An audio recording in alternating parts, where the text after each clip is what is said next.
Hello, everybody, and welcome back into another Hockey Writers series preview show here at the Hockey Writers. I'm stepping in for host Jim Parsons. I'm Matthew Zator. I host a lot of these shows too, so it's not really that big of a change. I'm here with Peter Baracchini and Joey Ganzi, who, covering the two teams that really everyone didn't anticipate to be in the second round, looking at how the Toronto Maple Leafs problems in the first round, and then Florida Panthers going up against probably the best team. Well, not just the best, but the regular season was the all-time best ever. So it was this looks like a Twilight Zone type thing for this preview. So Peter and Joey, thanks for joining me for this Florida Panthers Maple Leafs preview. No problem. Happy to be here. Very, very happy to be here. Yeah, like I said, we weren't really anticipating this series to happen. At least, the Maple Leafs maybe a chance, but the Florida Panthers, who gave them a chance? I really don't think anyone did. So, you know what? I have a confession to make. I posted something just before the series started saying I just couldn't see it.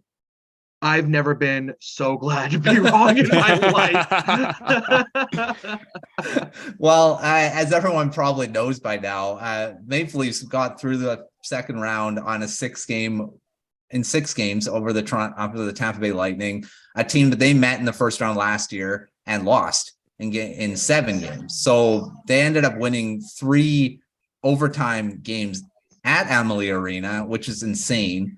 And then obviously won the series. And then the Florida Panthers got down in their series against the Boston Bruins 3-1, and everyone thought, yeah, this is over. But obviously not. They came back from that 3-1 deficit, won in Game 7 on the back of Matthew Tkachuk. And he was just a monster throughout the series. I will talk about him, of course, probably throughout this preview show. He led the Panthers when Barkov did score a goal I believe in Game 7.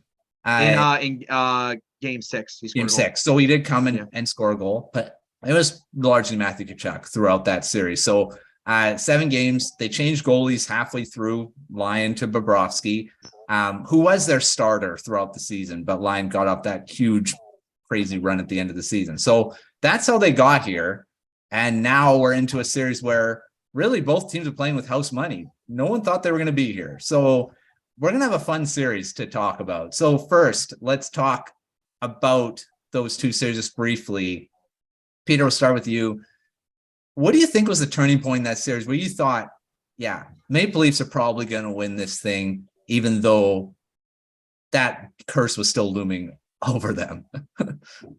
First and foremost, I had Toronto, Florida as a second round matchup. No, I'm just joking. I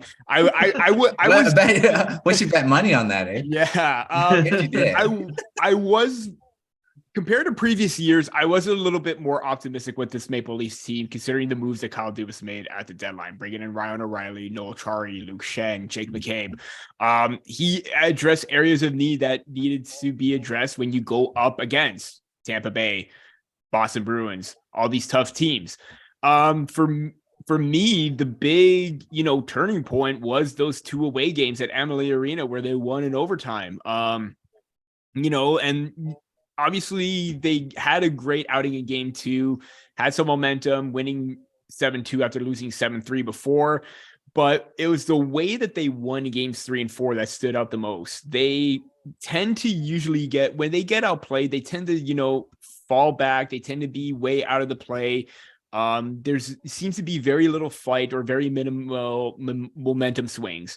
And they showed that every step of the way in those games where no matter what situation they were in, when they were down, they managed to claw their way back. They managed to, tie games up, get the advantage. And even though the fact that they were heavily outplayed, you look at shot attempts, scoring chances for the Tampa Bay Lightning had the Maple Leafs number in every single aspect of those 2 games, and even for most of the series.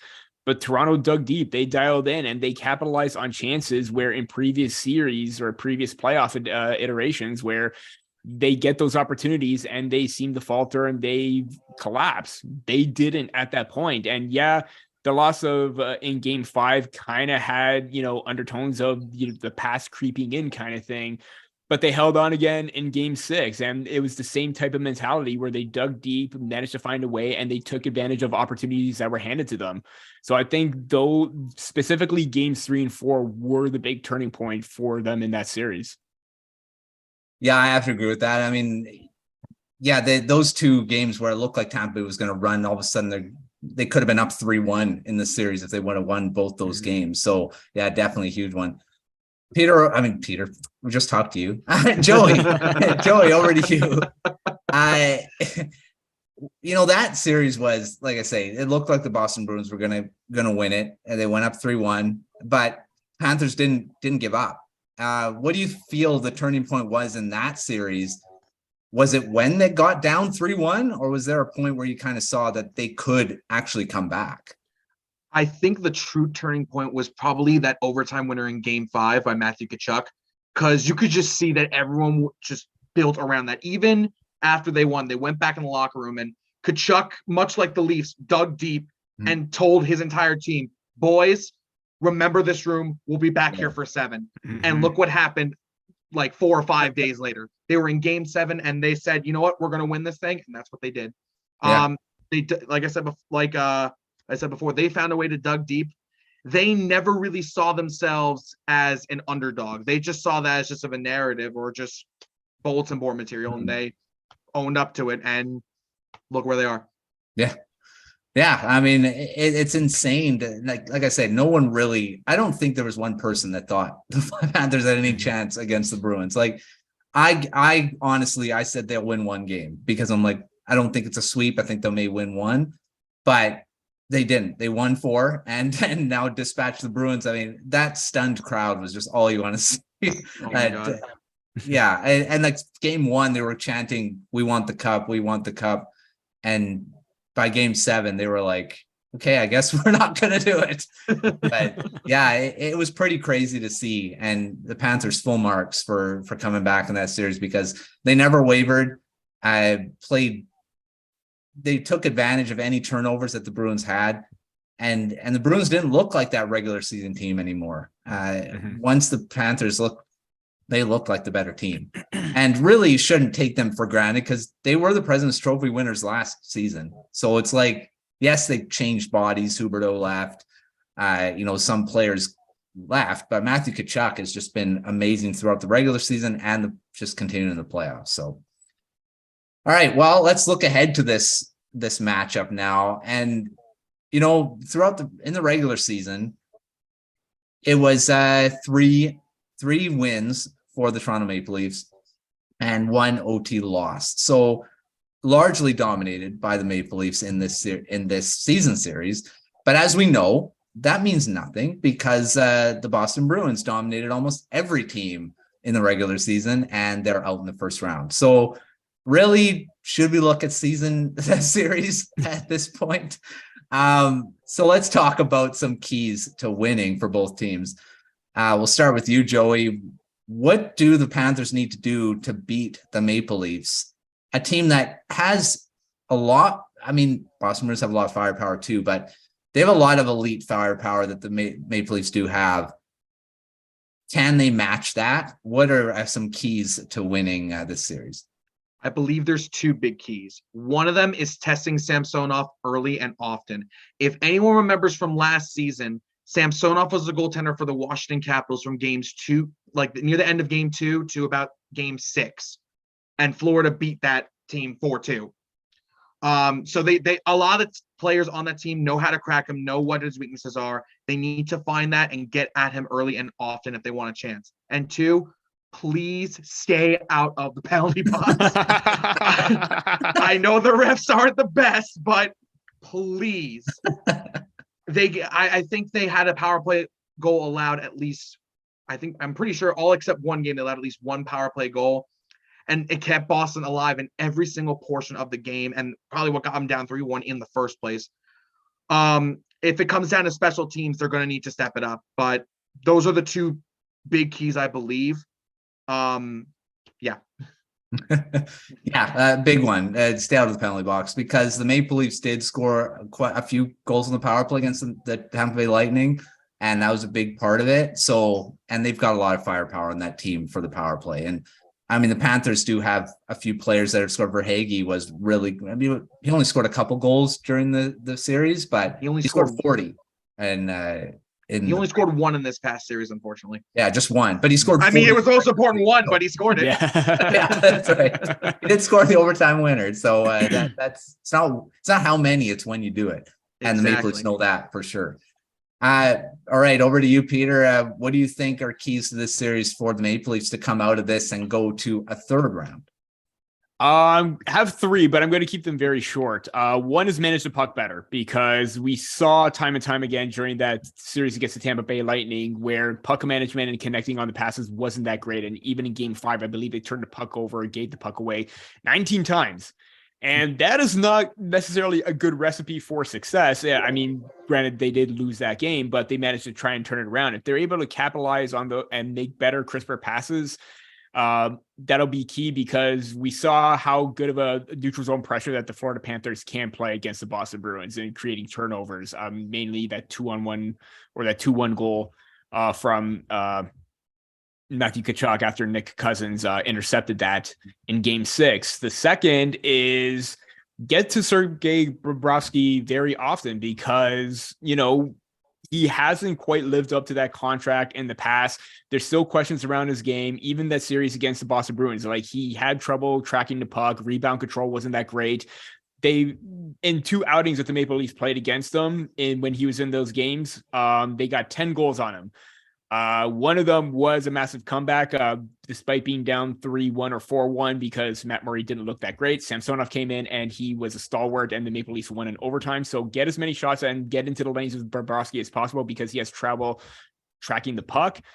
And the third one is neutralizing Tkachuk and Montour. They were the ones that led the charge for the Panthers in that series against the Bruins. I mean, Tkachuk right now has 11 points, 3rd overall in league standings. Montour has 5 goals from a defenseman, which is absolutely insane, but he scored critical goals, and Matthew Tkachuk scored and was a part of goals at critical moments. So you got to keep them in check.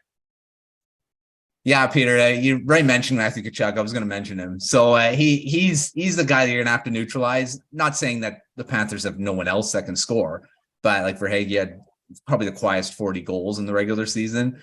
I just looked over and I'm like, whoa, he has 40 goals? Okay.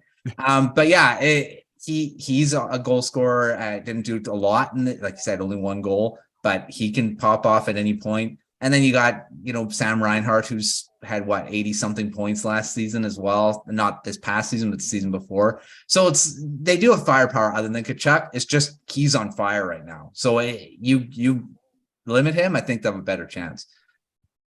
All right. Well, now we've talked about a couple of players. Let's talk about some other players that we're going to be watching in this series. Start with you, Peter. Who are you watching in this upcoming series against the Panthers? I'm going to be watching Ilya Samsonov, because of the main fact that, you know, he had a rough start to the playoffs. Obviously, that blowout game against the Lightning, 7-3, but then he managed to find his footing, and he was very well composed in each of the following games 2, 3, 4. Even when things got ugly and the Maple Leafs were getting hemmed in their zone, he was there to backstop them and give them a fighting chance no matter what. He was making key critical saves when he had to, something that the Maple Leafs didn't quite have in the past, where you had Frederik Andersen giving up soft goals, Jack Campbell as well. He had a couple of easy ones that maybe you would have liked to have had back, but most of them were a result of, you know, poor positioning from the players outside of the crease. Nothing that he could really do. The big one being the Isomat goal in game 5 that went in on that short side. But even in game 6, he was standing tall when the onslaught was coming from the Lightning, and he gave them a reason to win that series. So I think he's going to be a little bit more relaxed. I think he's going to be a little bit more calm, and I think he's going to have the type of performance that we saw throughout the season and even in these playoffs, where if he's being relied on, he's going to be a main factor of why they win. Yeah, it's a big one. And Samsonov was probably the reason they won game 6. He was so good in that first period that if he would have let in a few goals there, I think those doubts get put back in the Maple Leafs' head and they have to come back again. It's tough. All right, Joey, what do you think about the Panthers? Who are you watching? I mean, we talked about Matthew Tkachuk. Is that who you're watching, or you got another guy that you want that we should be looking at? Well, of course, I'm going to pay attention to Matthew Tkachuk because we all have to. said he's been on fire. But I have Yeah. two in particular I want to pay attention to. One of them is Sam Bennett. For some odd reason, he has always just been a big factor in the Panthers playoff run. In his first game back since, I want to say a couple weeks, he scored a goal. He's constantly getting pressure. He's constantly getting under their skin, and you can see it with every dust up after the whistle. And I believe he scored 2 goals in this series, and I don't remember his exact stats, but he's been an absolute pest. Probably gets it from Tkachuk. And he's always been a huge contributor to the to their postseason run. Even a couple seasons ago, he was a big piece in their first round series against Tampa and their first round series against Washington last season. I'm also going to be paying attention to Alexander Barkov. He did start off really, really slow, but I feel that tide is starting to change a little bit from the goal in game 6 and even in games. Yeah, he didn't get a goal or anything like that, but early on in game 7, he was attacking the net. He was setting up chances. It looked like he was finally breaking out of his shell. And if he can keep that going, Leafs are going to have their hands full, dude. Yeah, I mean, I forgot about Sam Bennett. He's been really good throughout. He was even good. I remember him when he was against the Canucks against the Flames way back when the Canucks made the playoff. And Sam Bennett was just a pest and so annoying. And he was 19 or 20 or something. He was really young. But yeah, he just continued that. So definitely got to watch. Let's go X Factors. Peter, who do you have as an X factor in this series that could potentially guy that flies under the radar but makes a huge difference in the end? That is going to be Matthew Knies. Mainly because obviously, we saw how well he's adjusted to jumping into big moments for the Maple Leafs and how Sheldon Keefe was reluctant to taking him out in game 5 when Michael Bunting's suspension was over. He was on for he was on for 4 critical goals, if you think about it. The game-tying goal in game 3, where he wasn't quite a factor, but he was on the ice when that happened. He was on the ice screening Vasilevsky with Riley's overtime winner. He was on the ice in game 4 with Kerfoot's goal. He generated the assist on John Tavares' goal in game 6. And now, heading into the series, he's being slated to be on the top line with Matthews and Nylander. So the fact that he's continued to work his way up the lineup, gain the trust of Keefe in key situations, and be a factor every single time, whether it's winning board battles, having soft hands, getting to the middle of the ice and releasing that shot that he has, he's going to be a big factor. And if he's getting those top line minutes, look out, because now you just don't have to worry about Matthews and Nylander with their shots. You got a powerful shooter in Matthew Knies as well. Yeah, that he's definitely an X factor. I think he was an X factor in round 1 as well, even though he didn't score. He got a few points, and like you said, so many chances he was on the ice for goals, and he was a factor in that series for sure. All right, Joey, what do you think is an X factor for the Panthers? Like you say, they had quite a few X factors that ended up being in that Boston Bruins series. So who do you have? I guess Matthew Tkachuk. Yeah, he probably will be an X factor. No, but honestly, probably the one that a lot of people don't really talk about is Eetu Luostarinen, their third line center. He scored the game-winning goal in game 6, and he already has 5 points through all 7 games. He's not really the flashier type like your Tkachuks, your Matthews, your Barkovs, or your Nylanders, but he's willing to grind. He's willing to get into the dirty areas, and he's been a huge piece for this team since coming from the Vincent Trocheck trade a few seasons ago. And he's shown he can play playoff hockey. And I think he's going to be a big X factor in this series. Yeah, Luostarinen. Hey, trust me, it took me a while to figure that name out too. Yeah, he was noticeable throughout that series as well. So yeah, they've got some other guys that could potentially be factors in this series too. All right, before we get to our predictions, let's predict a series MVP for this series. And it can be from the Maple Leafs, it can be from the Panthers, whatever you want to choose. in the end. Start with you, Joey. Who could be a series MVP at the end of this? The one man we can't get out of our mouths. I'm going to say for Florida, it's going to be Matthew Tkachuk, because we are, like he leads this team with an iron fist, and he just knows how to drive the net. On the Leafs end, I think it's going to be John Tavares. If anyone remembers a few seasons ago when Tavares was, or a few seasons ago, what am I talking about? I remember it was a few seasons ago when John Tavares was the captain of the Islanders.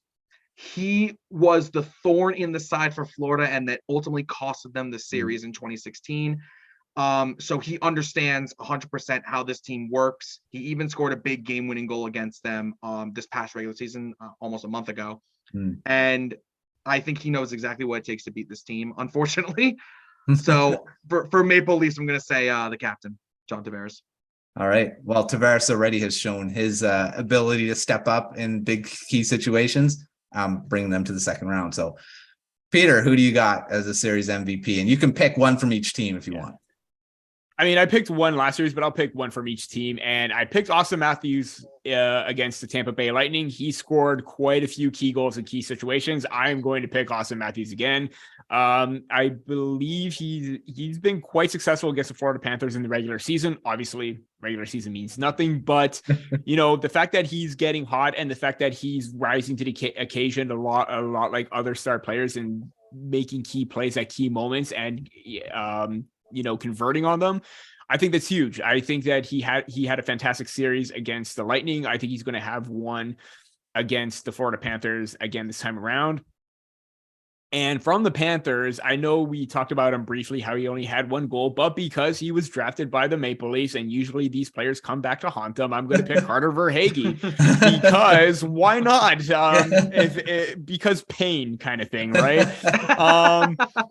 But no, I mean, ever since that, I still think the Maple Leafs should not have traded him. I think it was a big mistake. I think he was still developing. He was showing good signs of development, even with the Tampa Bay Lightning. Even when he got to the Florida Panthers, that continued tremendously. And I think he's going to possibly pop off at some point because, hey, he is a 40-goal scorer for a reason. They just don't go away. You hardly see players had that kind of season and then regress the following one after. He's been very consistent, and I think he may start to rise up a little bit more in the playoffs. Yeah, I agree with that. Verhaeghe, I think even Tampa Bay Lightning gave up on him too soon. And he's looked really good with the Panthers. And like I say, the quietest 40-goal scorer ever. I really didn't think he had 40 goals, but there you go. All right, to finish this off, let's go to our predictions for this series. I'll start with you, Joey. Who do you have winning this series and how many games? I hate to say it, but I'm going to take Toronto in 6. All right. Peter, what do you got? This is going to be the same as Maple Leafs Lounge. You're going to change it. Yeah, I'm going to change it. Why not? No, it is going to be the same as Maple Leafs Lounge. Maple Leafs in 6, mainly because they finally overcame their demons, their playoff past, and know how to close out a playoff series. I think it's going to be the same way right now. Obviously, it can go the distance. I don't want to see Game 7 because, again, Maple Leafs fan, you past history, it always comes back. But I do think they do close it out just like they did against the Tampa Bay Lightning. So Leafs in 6. And I will stick with the same prediction I had too. So Leafs in 6.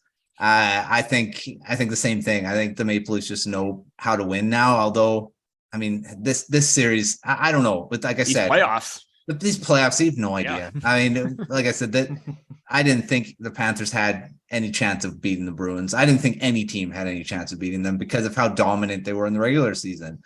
But like we said, regular season means nothing when you enter those playoffs. So, and there's been so many factors that have just solidified that throughout these playoffs. So there you go. All right. Well, thanks, Peter. Thanks, Joey, for coming on a preview show for this series. That one starts, this will be published in the morning, so it'll start later tonight. So we'll start to see some storylines start right after Game 1. So thanks for joining us on this playoff preview show.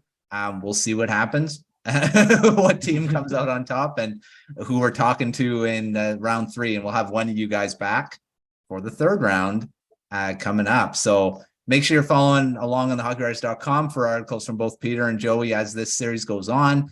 And make sure you're following on YouTube as well. We'll have reactions after the series again, potentially. We'll see. And then other previews as this round goes on. Thanks for joining us, and we'll see you next time on another playoff preview show.